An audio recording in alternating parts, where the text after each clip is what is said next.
That's morning. 9 in the morning, Philippine time zone, Sabbath, Saturday, Barangay Talisayan, Purok 6, Zamboanga City, Mindanao, Philippines. This is a presentation concerning the actual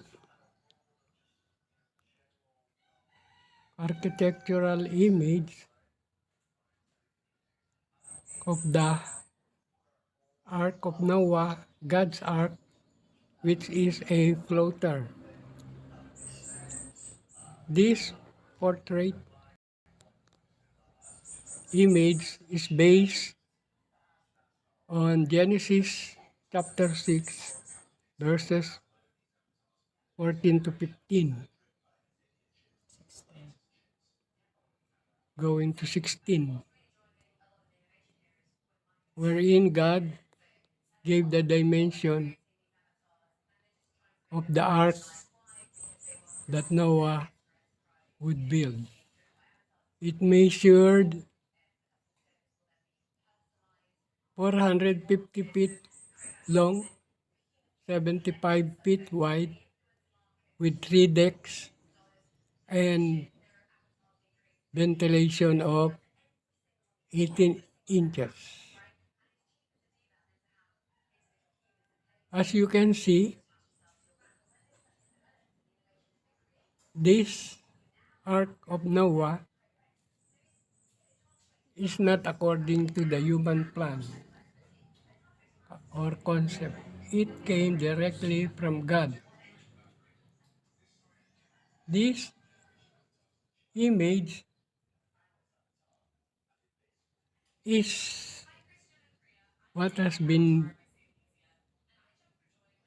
denied access by God to any human being as to how it looks in reality, in actuality.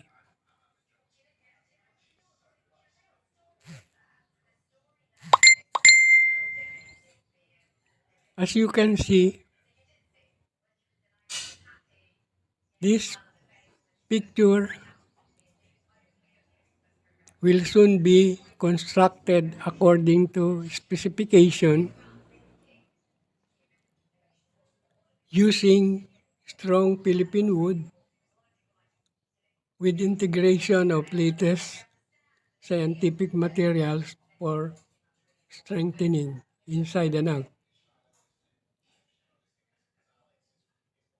This artistic presentation, as you can see, was drawn by Miss Mayan Umamalin, a Seventh-day Adventist young artist, a graduate of the course in drafting with generated average of a cum laude, and inspired by the Holy Spirit, we can see it now. There will soon be an ongoing starting engagement for its actual construction.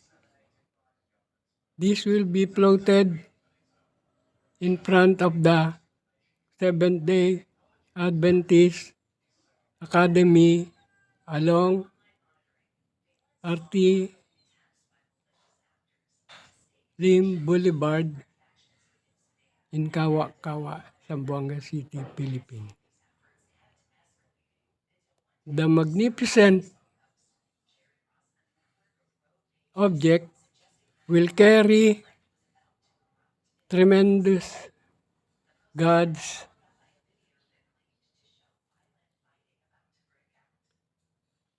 thought that will be heard and seen.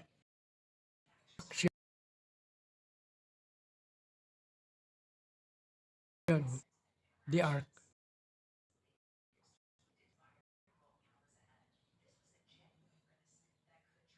For those who are interested, I know you can see the potential This will be iconic locally, nationally, and globally. There are 3 decks representing the third deck will contain all that is written in all accessible literature sources speaking about God Almighty Father and His creation. The second deck going down is all about Lord Jesus Christ, God who came in the form of a human being. All articles, written records from all sources throughout the world, Christian or non-Christian, speaking about Lord Jesus Christ, will be the content and information inside the second deck. On the lower deck, the first deck is all about the third person in the Holy Trinity. Now we have as our comforter and helper, given to us by God, personally handed down to the disciples before Jesus Christ ascended into heaven. Inside this lower deck, we will be familiarized with what the Holy Spirit is doing then and now, today, and in the next. All the inside physical construction of this wonderful, marvelous structure can only be described in totality by the longest third word in the English language. It is supercalifragilisticexpialidocious.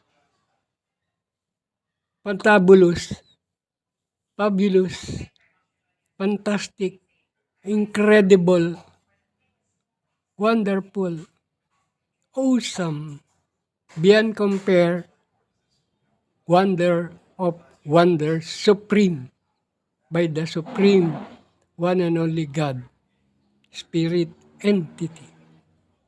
Dear friends, I invite you to frequently look at this image and spread it to as many human beings